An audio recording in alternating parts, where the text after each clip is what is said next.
Bonjour à toutes et à tous. Bienvenue à ce webinaire qui est organisé dans le cadre des semaines de l'évolution professionnelle. Nous sommes presque 90 à être connectés sur ce webinaire et d'autres personnes sont en train de se connecter. Donc, juste quelques règles pour le début. Merci tout le monde. Vous avez vu dans le chat, il y a possibilité de poser vos questions, soit directement dans le chat, soit il y a aussi un onglet questions. Donc, si vous avez des questions, n'hésitez pas à les poser. On prendra le temps de répondre aux questions dans la deuxième moitié de ce webinaire. Donc, on a prévu à peu près 20-30 minutes de présentation et puis on aura le temps pour les questions ou pour un débat éventuellement. Alors, c'est quoi les semaines de l'évolution professionnelle?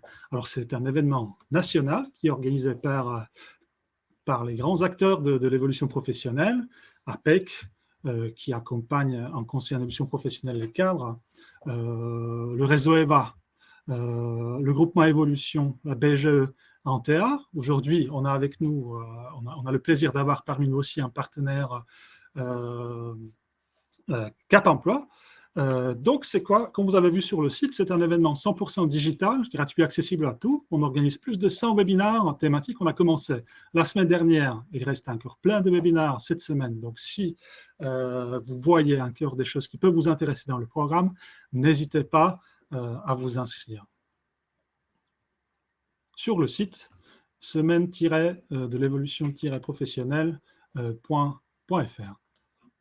Donc, mon nom, c'est Thomas Sprlak. Je travaille en tant que manager de service conseil en évolution professionnelle pour les salariés et les indépendants, un grand test. Donc, j'ai ce rôle de responsable pédagogique. Avec moi, Véronique Bontempi, qui est conseillère à l'emploi de Cap Emploi. Véronique, je te laisse la parole un peu pour te présenter et recadrer ton intervention. D'accord. Bonjour à tous. Donc, je me présente Véronique Bontempi. Je suis conseillère à l'emploi au sein de Cap Emploi 88. Alors, ma mission, c'est maintenir les salariés en emploi. Et donc, on accompagne les personnes avec une reconnaissance travailleurs handicapés, donc des restrictions médicales, ou alors en cours de lettres. Donc, nous travaillons sur deux axes. On va, dans un premier temps, essayer de garantir le maintien en emploi sur le poste sur lequel travaille le salarié.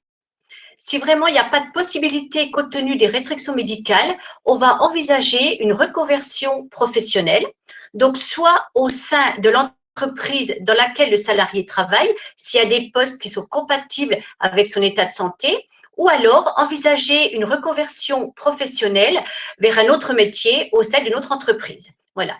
Donc, l'accompagnement, la durée est variable, hein, ça peut être court, ça peut être beaucoup plus long, tout dépend l'état de santé de la personne, tout dépend le projet professionnel qu'il a. Et si vous voulez, l'objectif étant vraiment de garantir un emploi aux salariés. On ne laissera jamais le salarié sans emploi. Donc, soit l'emploi dans le poste sur lequel il travaille en aménageant son poste de travail avec un aménagement technique, ou alors envisager donc une reconversion vers une autre activité. Voilà. Et pour ce faire, nous travaillons avec différents partenaires qui sont qui ont une spécialité au niveau des différents champs du handicap, hein, donc les restrictions auditives, visuelles, motrices par exemple. Et donc, voilà, nous travaillons avec plusieurs partenaires pour garantir ce maintien en emploi. Donc, voilà, si vous avez des questions durant le webinaire, n'hésitez pas, je répondrai, voilà, ou si je n'y arrive pas, je répondrai plus tard ou alors en échangeant plus tard avec vous. Voilà. Merci Véronique. Alors, on est là aujourd'hui pour parler du sens au travail. Alors, quelles questions? Comment on peut l'aborder? Alors, on a pensé à vous proposer trois objectifs ou trois parties de ce webinaire. Déjà, en premier, réfléchir ensemble sur l'importance du sens de travail. On peut vous apporter quelques éléments. Mais surtout, on voulait que ça soit quelque chose de pratique. On voudrait que chacun ou chacune puisse repartir de ce webinaire avec quelques pistes concrètes pour essayer de redonner ou donner du sens à son travail. Parfois, c'est des petites choses, parfois, c'est des choses plus compliquées. Et puis, peut-être, on va vous proposer une méthode pour identifier chez vous ce qui constitue le sens au travail pour vous. Alors, c'est quelque chose que vous allez pouvoir faire tranquillement chez vous après le webinaire, parce que le replay avec les diapos seront disponibles soit directement après l'événement dans votre boîte mail, soit après l'événement des semaines de l'évolution professionnelle sur notre site, et je vais vous poster aussi le lien YouTube où vous allez pouvoir les retrouver. Donc, pourquoi c'est important du sens du travail? Alors, je ne sais pas comment toi, Véronique, mais effectivement, nous, depuis le confinement, on accompagne de plus en plus de personnes pour qui la crise sanitaire a rebusculé un peu les choses, qui se sont rendus compte, finalement, est-ce que le travail dans lequel je suis, est-ce que c'est vraiment ça pour moi, est-ce que ça a vraiment du sens? Et beaucoup de gens qui ont profité de cette période de confinement pour un peu réévaluer le rôle de travail, le rôle de leur métier dans leur vie. Est-ce que c'est le cas pour toi aussi, Véronique? Est-ce que tu l'as constaté? Oui, effectivement, il y a eu, durant cette période sanitaire, il y a eu un petit peu une remise en question de la situation au travail. Voilà, est-ce que vraiment le poste sur lequel ils travaillaient leur correspondait? Est-ce qu'ils s'épanouissaient? Hein, c'est très important. Donc effectivement, on a eu beaucoup d'échanges. Donc c'était beaucoup, voilà, il n'y avait pas de face à face, hein, du fait du confinement, donc beaucoup d'échanges téléphoniques. Et donc, effectivement, il y a une remise en cause par rapport à cette période de crise sanitaire pour envisager des reconversions professionnelles, voilà, une autre façon de travailler, et ils ont vraiment reconsidéré leur poste de travail. Tout à fait. Donc effectivement, c'est pour ça qu'on souhaitait aborder cette question. Vous pouvez voir que finalement, si vous êtes dans ces situations, vous n'êtes pas les seuls, effectivement. Cette question est très importante. Bonjour, est-il possible de mettre l'écran du PowerPoint en avant pour une lecture facilitée? Alors je pense, si vous cliquez sur la petite fenêtre diapo, ça va s'agrandir. Moi, j'ai des petites flèches qui permettent de basculer en plein écran. Est-ce que c'est mieux comme ça, Marion et Céline? Parfait, merci, super. Donc, alors, pourquoi le sens? Pourquoi c'est un grand sujet d'aujourd'hui? Alors, est-ce que ça a du sens de parler du sens au travail? C'est vrai qu'on ne vit pas que pour le travail, mais on passe quand même au moins 8 heures par jour au travail pour ceux qui êtes salariés, ou si vous êtes indépendant, peut-être même plus. Donc, le travail permet bien sûr d'assurer sa subsistance, mais ce n'est pas son seul intérêt. C'est une activité aussi par laquelle on se définit, on s'insère dans le monde. Quand on vous demande « vous êtes qui ?», souvent on répond « moi je suis psychologue, moi je suis accompagnateur, je suis plombier ». Donc ça représente une bonne partie de notre identité. Le travail permet aussi d'actualiser son potentiel. Le travail crée de la valeur, ce qui lui donne en retour aussi le sentiment d'accomplissement, d'efficacité personnelle. Parfois, si on est trop identifié à son travail, ça peut être une des sources du sens de sa vie, même si parfois ça peut être aussi malsain, parce qu'il ne faut pas vivre que pour le travail.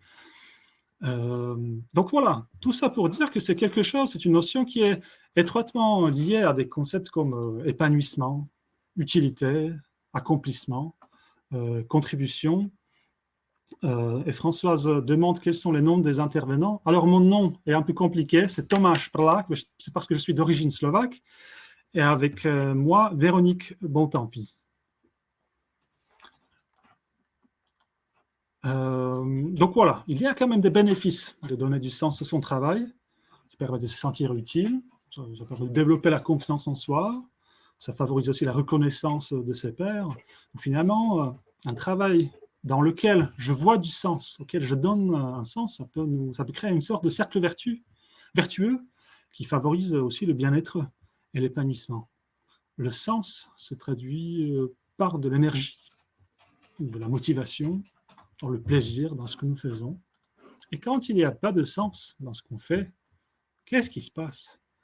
Est-ce que vous avez déjà entendu parler de la notion des bullshit jobs, ou, permettez-moi de le dire, des jobs à la con?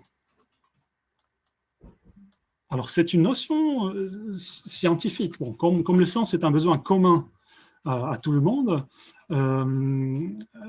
il y a un anthropologue, je crois qu'il était britannique, David Graeber, et en 2013, il a publié un bouquin qui s'appelle « Bullshit Jobs », des jobs à la con.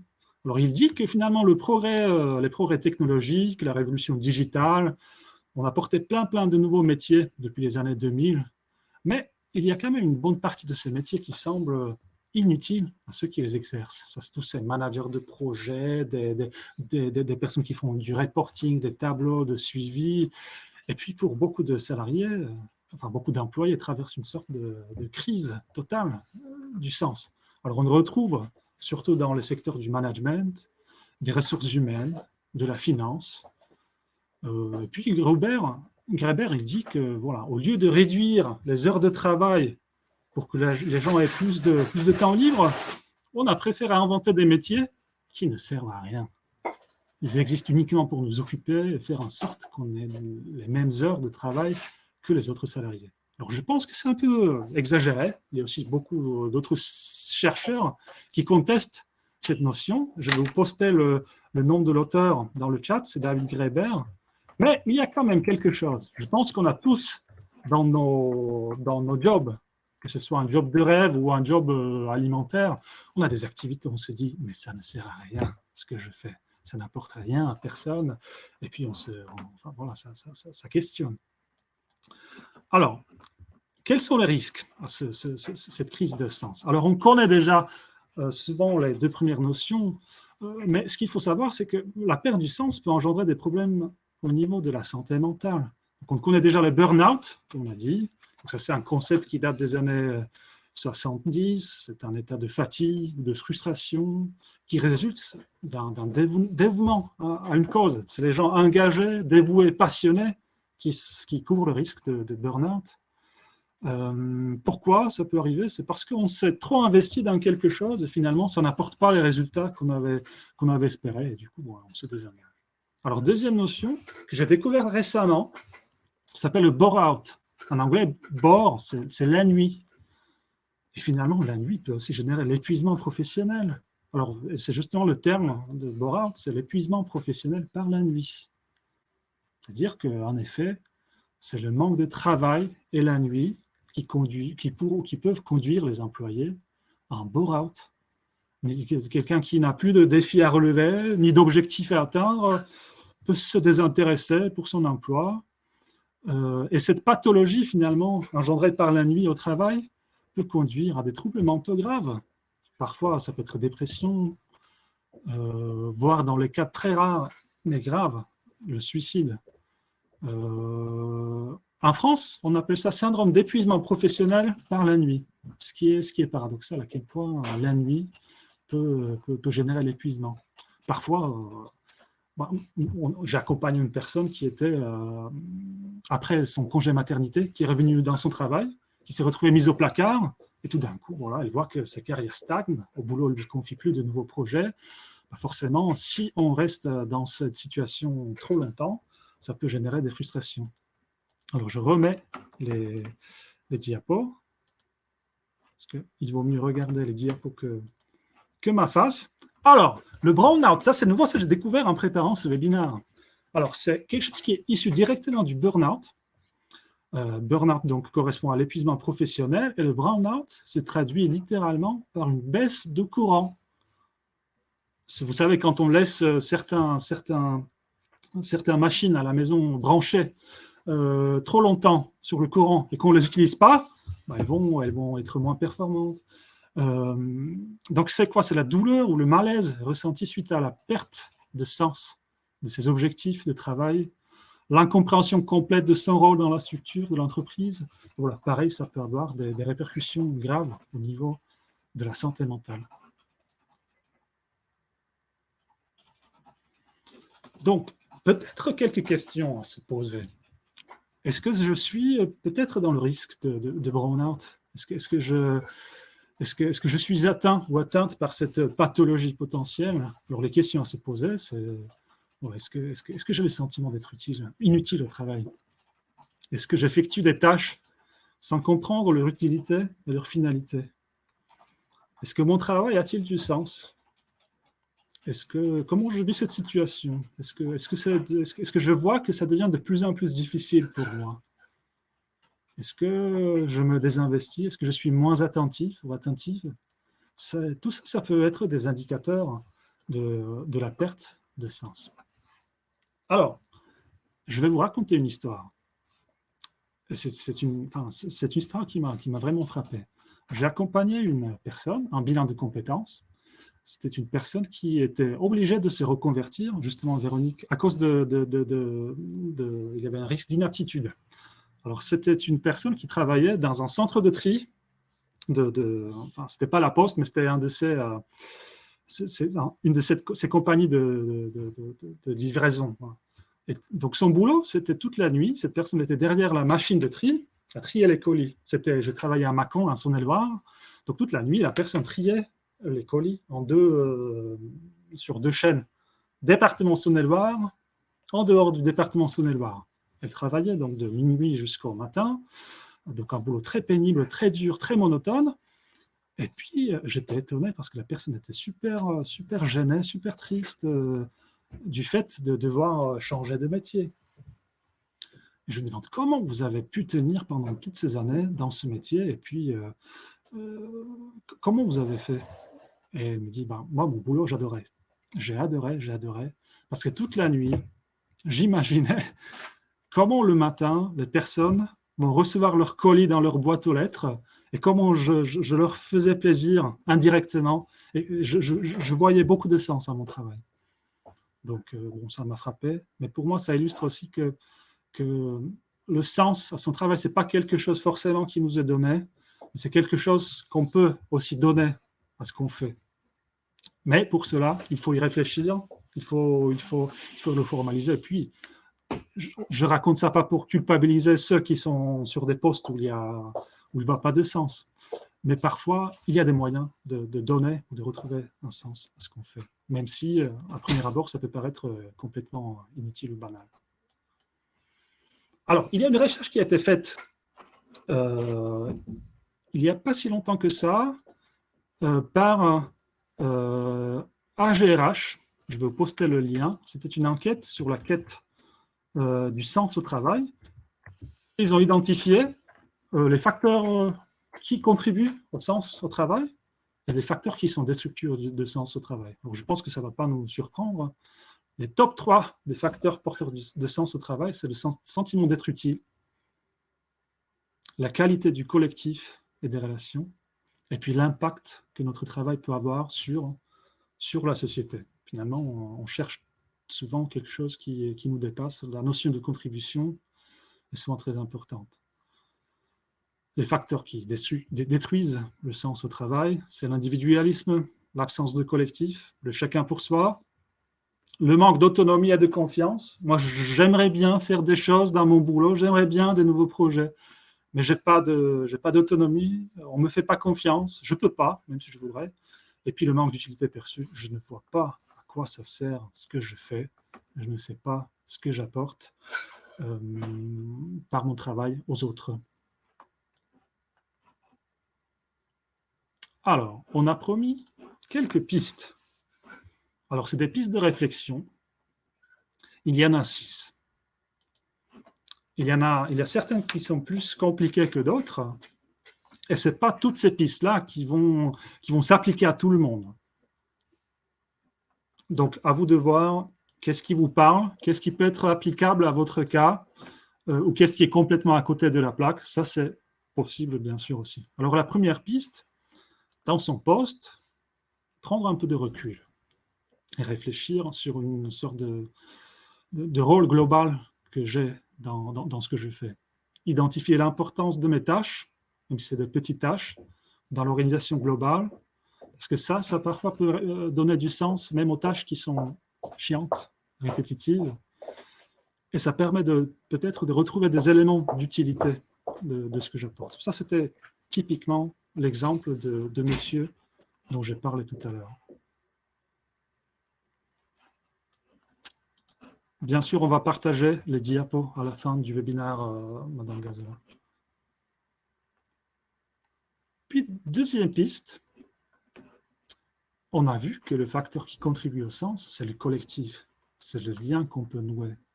Alors, parfois, on peut être sur un poste dans le même collectif depuis des années, puis il y a une certaine lassitude des autres, on en a marre, on connaît déjà trop bien tout le monde, leurs petits défauts, etc.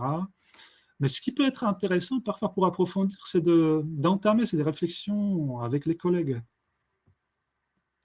Peut-être en leur parlant de leur métier, découvrir qu'est-ce qui leur apporte la satisfaction, qu'est-ce qui fait sens pour eux, chez eux. Poser la question, pour toi, dans ce boulot, qu'est-ce qu'on fout là? Ça sert à quoi ce qu'on fait pour toi? Pourquoi tu restes là? Peut-être demander lors de vous livrer leurs sentiments sur l'utilité qu'ils trouvent à travailler dans la même entreprise que vous. Puis si ça ne marche pas dans l'entreprise, ce qui peut être parfois intéressant, c'est de rencontrer les homologues. Moi, je sais que je travaille dans un réseau. Il y a plusieurs personnes qui bossent sur mon poste dans les régions voisines. Et rien que de leur parler, ça permet de se ressourcer.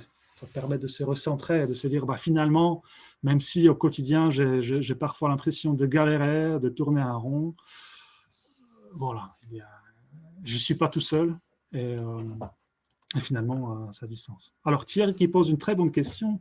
Jusqu'à quel point prendre du recul peut être fait seul ou avec un interlocuteur?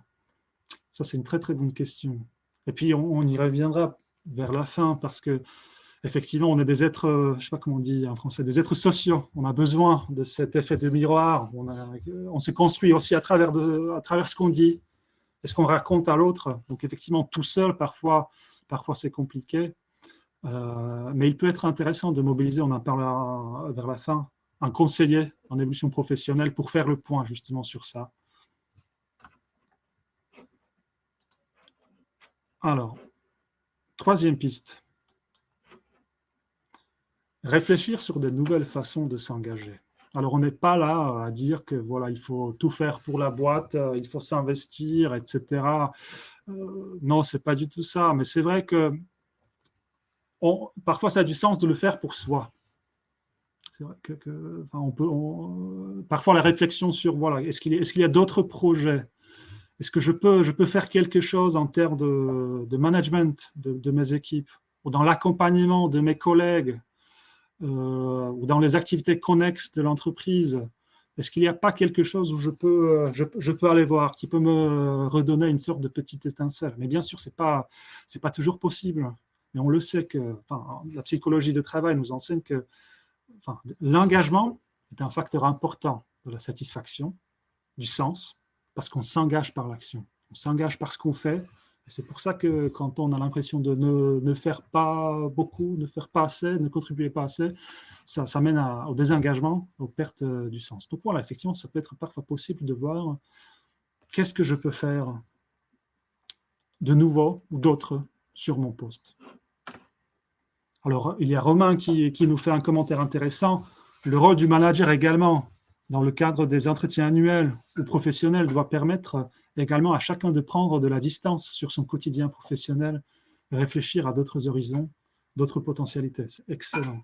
L'entreprise doit avoir un rôle d'accompagnement de parcours professionnel de ses collaborateurs, développant des compétences et mobilité. Oui, effectivement, c'est ça. Déjà, quand les entretiens professionnels ont été mis en place, l'objectif, c'était aussi ça. C'est qu'il puisse y avoir ces échanges avec le manager, pas une évaluation de performance, mais un point sur où vous en êtes par rapport à votre parcours, par rapport à votre carrière, vos compétences, votre contribution dans l'entreprise. Alors, quatrième piste. Pareil, pas toujours facile à réaliser, mais réfléchir sur la responsabilité sociale de l'entreprise. Alors, parfois, c'est un buzzword, un peu marketing. Les entreprises font semblant d'eux, mais on peut parfois aussi avoir un rôle à jouer dans l'entreprise en proposant des axes d'action pour développer l'engagement social, sociétal ou environnemental de l'entreprise. Ça peut être une simple chose, demander les poubelles de tri, proposer, je ne sais pas, une collecte pour une cause, ce genre de choses qui peuvent aussi contribuer au sens. Alors, cinquième piste, et là on s'approche de quelque chose de très concret, de partie prochaine du webinaire. Alors, les recherches montrent qu'un des éléments de satisfaction, d'engagement et de sens, c'est le fait d'avoir le sentiment d'évoluer, d'apprendre. Alors, les questions à se poser, est-ce que j'exploite vraiment mes compétences dans le cadre de ma fonction? Est-ce que je peux les développer? Est-ce que j'ai les possibilités d'apprendre de nouvelles choses? Parce que tout cela contribue à mon épanouissement. Mais ce n'est pas uniquement individuel. Ça peut parfois passer par le fait de partager, développer, valoriser les compétences des collaborateurs. Et puis, la dernière piste, c'est le slow working. Alors, c'est vrai que slow working, qu'est-ce que c'est que ce délire? Ça veut dire il faut que je travaille moins, plus lentement. Bon, un peu, mais pas forcément moins efficacement. Alors, le slow working, ça veut dire justement faire moins, travailler moins, mais mieux. Vous connaissez certainement le principe de Pareto, le principe 80-20. Alors, c'est une observation qui était prouvée scientifiquement et qu'on retrouve partout et qui se résume à une formule. Environ 80% des effets sont produits de 20% des causes. Ça veut dire qu'environ 20% de nos activités vont avoir un impact de 80% sur notre efficacité ou sur ce qu'on produit ou sur le système qu'on gère, ou etc. Alors, ça veut dire quoi? Ça veut dire donc le slow working, c'est finalement d'être plus performant, plus efficace, et finalement plus satisfait, en arrêtant de brasser de l'air inutilement. Alors on a tout ça, un peu nos to-do list qui s'étendent à l'infini avec chaque petite chose qu'il faut contrôler, gérer, et puis on ne s'arrête pas, on tourne en rond, on a l'impression de ne rien faire de sa journée parce qu'il y a plein de 10 000 petites choses à gérer. On n'a pas le temps de se concentrer sur des tâches vraiment importantes, souvent, celles qui font du sens. Alors, ce qui peut être intéressant, c'est de prendre du temps, définir quelques priorités parmi la longue liste de to-do list à faire, et puis essayer de trouver du temps de ne plus travailler que dans l'immédiateté, quitter le mode multitâche, prendre une activité en même temps, éteindre le mail, se concentrer sans distraction, et puis essayer de se concentrer vraiment sur ce qui est essentiel. Alors, je ne dis pas que c'est toujours facile, c'est possible, mais une des pistes, c'est peut-être aussi de stopper les modes de communication inefficaces et chronophages, les réunions, etc., si on peut.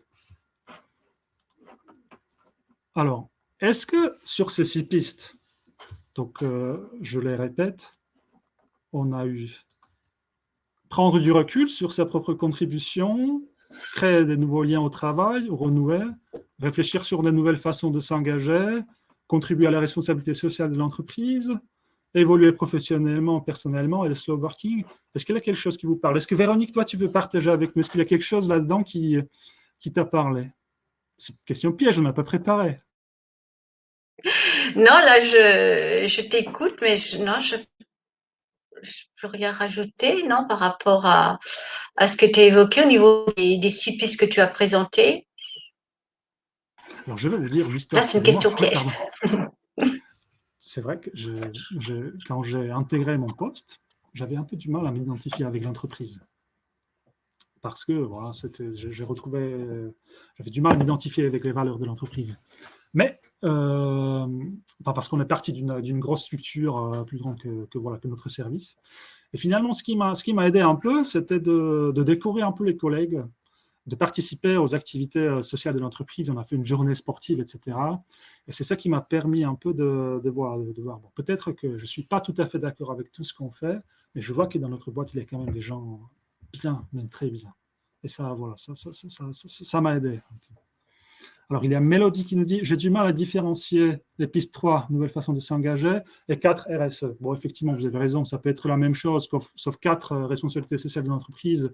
C'est peut-être plus spécifique, hein, contribuer à quelque chose qui nous dépasse, alors que les façons de s'engager, ça peut être des nouvelles missions sur mon poste. Par exemple, moi, sur mon poste, je fais beaucoup d'administratif. On a parfois l'impression de ne faire que des tableaux Excel, que des diapos pour des comités trimestriels, mensuels, opérationnels, pilotage. Et ce qui me fait vraiment plaisir, c'est la professionnalisation, c'est le contact avec le conseiller. Et donc, j'essaie toujours de trouver un peu du temps pour ça. Et c'est ces petits points qui contribuent à ce que, malgré tout ça, je pense que mon boulot a du sens. Pauline qui dit « Créer du lien au travail, je trouve cela très important, le but étant d'arriver au travail avec le sourire. » On aimerait bien. Mais bon, c'est vrai que parfois, il n'y a pas de solution. La mise en commun des compétences et des connaissances aussi, qui crée la cohésion autour d'une équipe. Merci Virginie, effectivement, tout à fait. J'ai mis 2 questions. Alors, il y a 2 questions. Marie, on va y aller. Quand la cause soutenue par l'entreprise ne me parle plus, on fait quoi? Quand on travaille avec des bénévoles, on n'a pas les mêmes objectifs et le même vécu. Donc, ces 2 questions, ouais, ce n'est pas la même question. Quand la cause soutenue par l'entreprise ne me parle plus, on fait quoi? Alors, je ne veux pas vous inciter à rien, mais on n'a pas fait toutes les pistes, en fait. Parce que parfois, il n'y a pas d'issue. Il n'y a peut-être pas de solution. On peut tout essayer. Parfois, la solution, c'est de changer, tout simplement. On a la chance en France d'être soutenu, la chance de pouvoir changer d'entreprise, parce que le marché est plutôt positif, mais aussi changer complètement de secteur, parce qu'il y a plein de choses qui sont mises à notre disposition. Et j'en parlerai à la fin, notamment le conseil de mission professionnelle. Et qu'on me dit, il faut aussi savoir partir pour se préserver. Oui, c'est très important. L'objectif du webinaire, ce n'est pas de vous dire, oui, si vous ne trouvez plus sens à votre boulot, c'est votre faute, parce que vous n'avez pas tout fait. Ce n'est pas du tout ça. Parce que parfois, objectivement, il n'y a pas de solution. La santé avant tout, la santé mentale avant tout. Donc, quand rien marche, effectivement, la seule issue, c'est de sortir, partir. Alors, une petite activité. Le système sociétal, Virginie, le système sociétal et éducatif ne favorise pas le partenariat, l'entraide, tout faire seul et y parvenir, société basée sur la compétition, etc. Effectivement, c'est compliqué. Alors, on reviendra sur les autres questions. Alors, l'activité qu'on ne va pas peut-être faire tout de suite en direct, mais vous pouvez déjà prendre une feuille blanche et un stylo ou un crayon pour noter les questions. Et si vous avez envie, vous pourrez revenir dessus plus tard, après la fin du webinaire. Pensez à une situation, une période dans votre vie professionnelle, ça peut être le bénévolat aussi, que vous avez été le plus satisfait. Essayez de penser à une période spécifique. Peut-être essayer de penser à une réussite au niveau professionnel. Qu'est-ce qui a bien marché? Essayez de penser à une situation concrète dans laquelle vous avez senti cette réussite le plus intensément.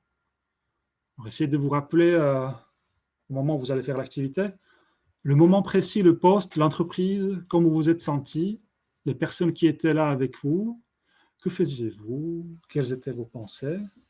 Alors, je vais vous parler de mon histoire, encore une fois. J'ai justement travaillé pour une association de professionnels dans l'accompagnement en Slovaquie. Et puis, un jour, quelqu'un nous a transféré un mail que l'Association internationale d'orientation scolaire et professionnelle cherchait le pays où ils pourraient organiser leur prochain congrès mondial.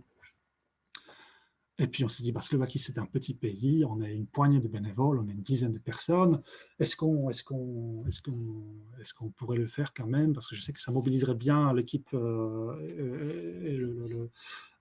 niveau national. Et puis on s'était dit oui. Et donc à 10, on a organisé le congrès mondial de l'association. On y a bossé pendant un an.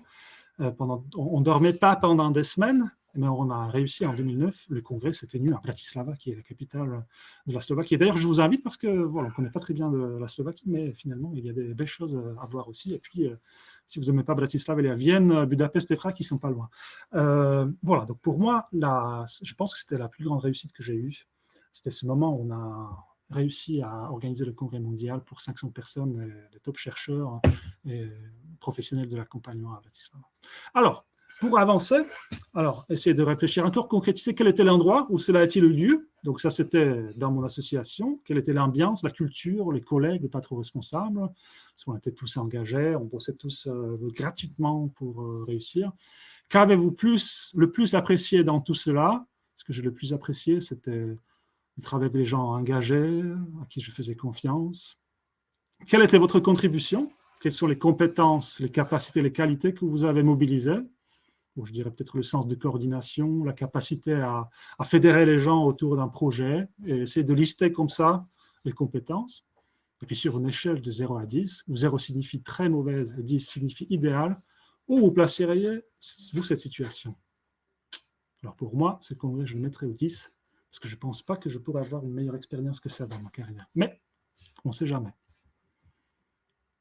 Mais pour ne pas rester dans le passé, essayez dans un troisième temps de venir vers l'avenir ou vers le présent. Alors sur l'échelle de 0 à 10, donc la même échelle, où placeriez-vous votre situation professionnelle actuelle? Je ne vais pas répondre parce que c'est enregistré, mais je pense que je suis à 6 ou 7. Que pourriez-vous faire pour montrer d'un cran sur cette échelle? Quelles sont les compétences, les qualités, les capacités mentionnées auparavant que vous pourriez mobiliser et comment? Bon, je pourrais me dire, oui, peut-être travailler plus avec nos conseillers sur la professionnalisation, sur le développement de nouveaux outils. Peut-être je pourrais lancer un événement, une sorte de conférence ou un séminaire pour les conseillers. Et par quoi allez-vous commencer? Quand allez-vous le faire? Et maintenant, je me suis piégé parce que maintenant, il faut que je réponde. Et je vais me dire, allez, l'année prochaine, on va organiser un séminaire pour les conseillers. On invite Cap Emploi aussi. On fait un bel événement, un grand test. N'est-ce pas, Véronique? Ça serait parfait. Voilà. Donc, essayez peut-être de faire cette activité tranquillement chez vous. Alors, Véronique, je sais que tu vas devoir bientôt partir.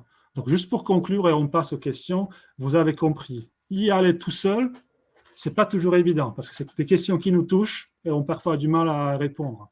Et c'est pour ça qu'on a de la chance que ce beau service conseil en évolution professionnelle existe en France.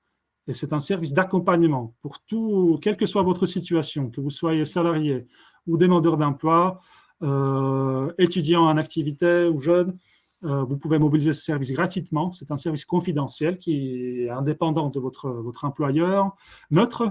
Les conseillers ne sont pas là pour juger vos projets. Il est accessible. Donc, on a par exemple un grand test, on a une 50aine de sites, et je parle juste des indépendants. Cap Emploi aussi, dans chaque département des sites où ils peuvent vous accompagner. Et en partial, on est là vraiment pour faire cette réflexion avec vous et surtout pour vous aider à découvrir toutes les ressources qui peuvent vous aider dans l'identification, dans l'élaboration et dans la mise en œuvre de votre projet. Voilà, j'ajoute juste une chose par rapport à la mise en œuvre du projet. C'est vrai que c'est vraiment important par rapport aussi, on va aider le salarié à mobiliser toutes les aides financières auxquelles il peut prétendre. Donc, les aides de droit commun, il y a le CPF, il y a Transition Pro, mais il y a aussi, du fait de un travailleur handicapé, mobiliser par exemple l'AGFIP. Qui va aider le salarié à mettre en place le projet au niveau d'une aide financière. Donc, c'est très important. Et donc, on accompagne le salarié jusqu'au bout, jusqu'à après l'entrée en emploi sur cette nouvelle activité. Merci Véronique, c'est très important. C'est vrai que quand on s'y met tout seul, on a l'impression que c'est très complexe, très compliqué, et finalement, il y a des moyens, notamment les conseils en évolution professionnelle, qui permettent de tout découvrir, tout ça, et puis trouver une solution adaptée à votre situation. Alors, et surtout, le salarié n'a vraiment pas connaissance de toutes les aides financières auxquelles il peut prétendre. Ça, même le CPF, par exemple, en commençant par là. Voilà. Alors, en fonction de votre statut, il y a des opérateurs qui délivrent le CEP. Donc, pour les salariés du secteur privé et les travailleurs indépendants, c'est le réseau EVA, en fonction de la région, c'est les CIBC, le groupement Évolution, Axis, etc. Pour les cadres, c'est APEC. Pour les demandeurs d'emploi, c'est le Pôle emploi. Pour les moins de 26 ans, c'est la mission locale. Ça peut être nous aussi. Et si vous êtes en situation de handicap, risque d'inaptitude, comme a dit Véronique, vous pouvez vous tourner vers le Cap Emploi.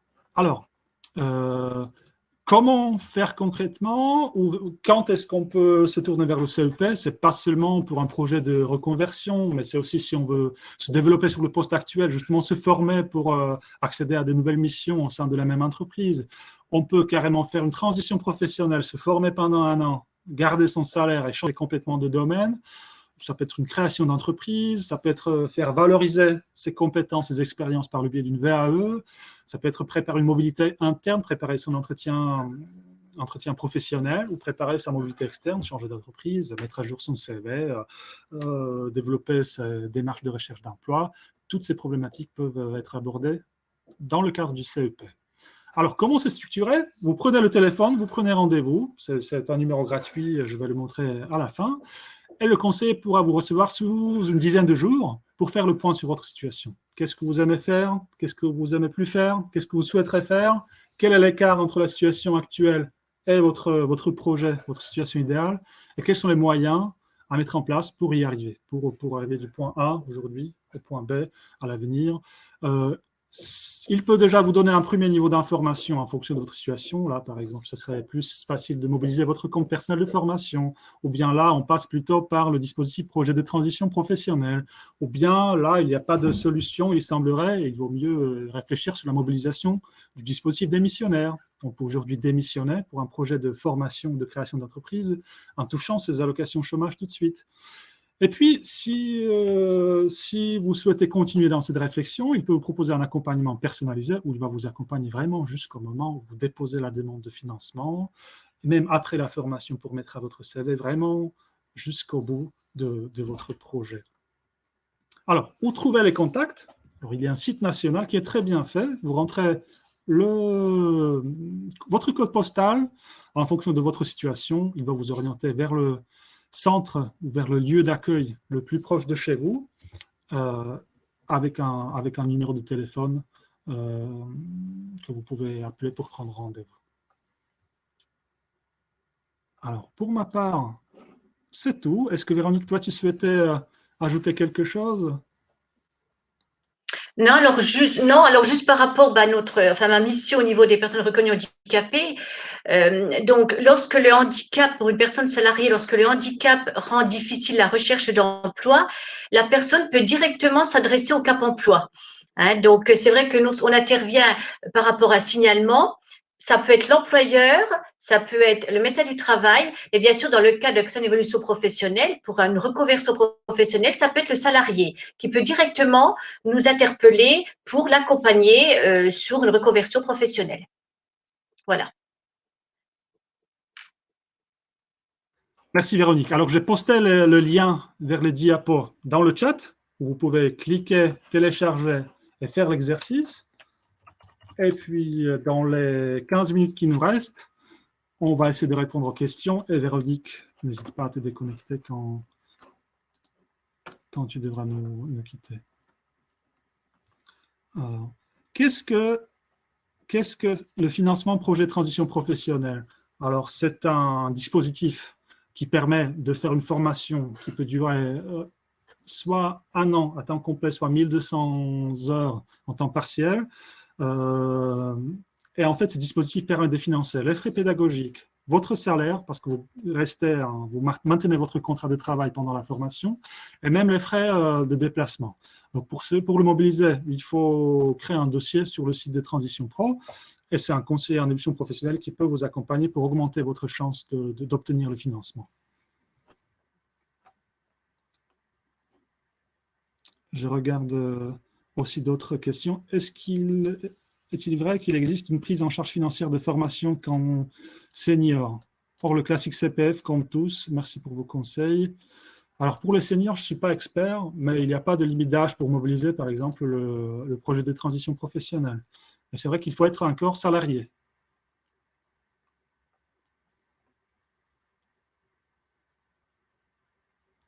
Parfois, je me dis, ça c'est Françoise, que le manque de sens vient aussi du fait que l'on avance dans l'âge. La flamme du début devient plus faible. On y croit moins, quoi. Normal, on ne vit pas que pour le boulot. Et puis, on peut s'investir dans les projets aussi extra-professionnels et trouver son sens là-dedans. C'est normal, moi aussi, depuis que j'ai des enfants, je ne suis plus le bourreau de travail que j'étais avant, parce que j'ai aussi envie de temps de ne pas vivre que pour le travail. Le financement projet Transition Pro est-il mobilisable pour les demandeurs d'emploi? Non, il faut être salarié. Mais renseignez-vous auprès de votre pôle emploi sur les formations qui sont financées, notamment par la région. Et puis, le pôle emploi peut aussi faire des abondements de votre CPF. Si votre projet est cohérent, et puis surtout porteur, Pôle emploi, il va toujours garder surtout l'employabilité derrière.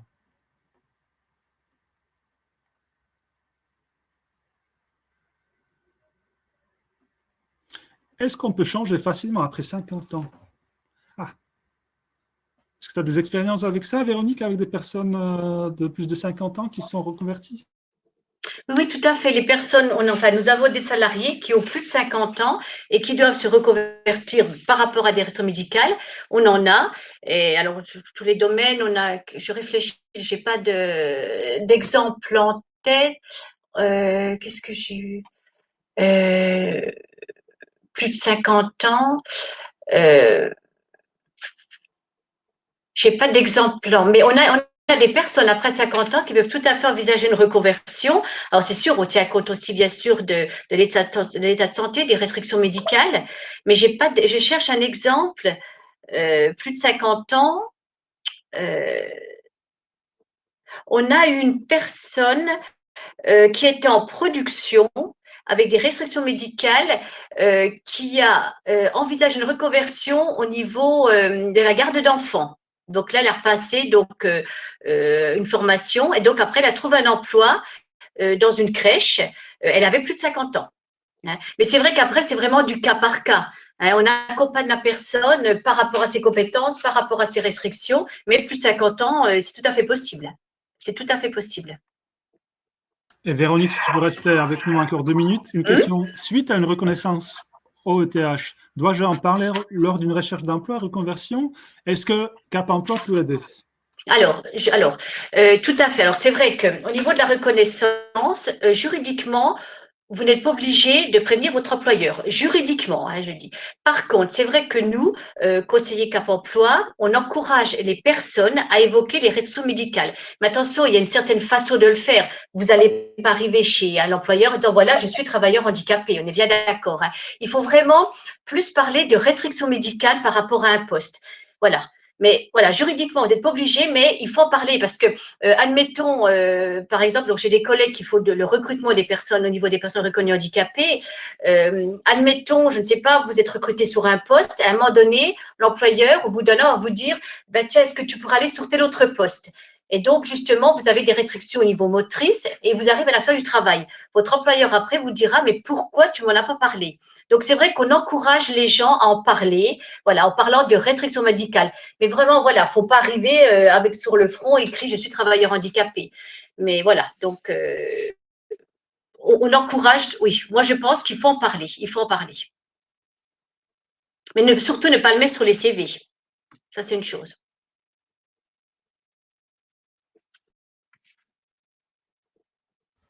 Merci Véronique.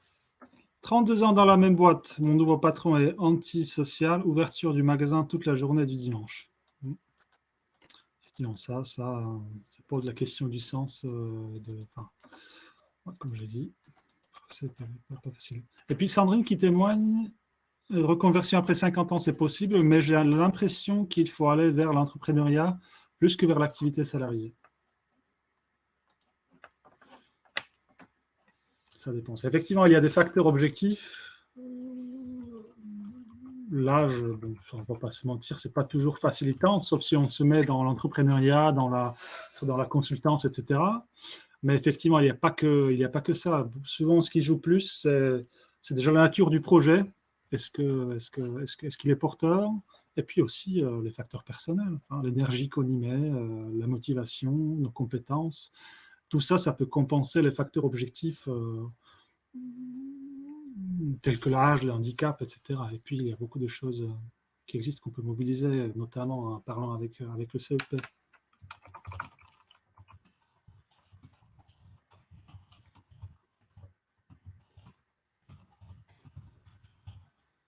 Je vais poster également le lien sur notre canal YouTube, chaîne YouTube, où vous allez pouvoir retrouver les replays. Après la fin de l'événement, c'est-à-dire après le 15 octobre.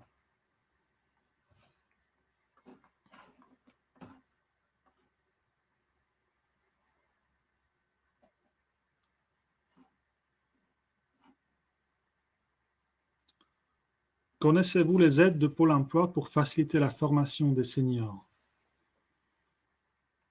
Alors moi spécifiquement, non. Je sais qu'il existe déjà les formations qui sont conventionnées par la région, des abondements CPF, et puis AIF, aide individuelle à la formation, où en fonction de votre projet, le conseiller peut financer votre projet individuel. Véronique, tu as des précisions? Non, je ne les connais pas particulièrement. Non, au niveau du recrutement, non. Je peux pas vous aider là. Bien, alors s'il n'y a plus de questions,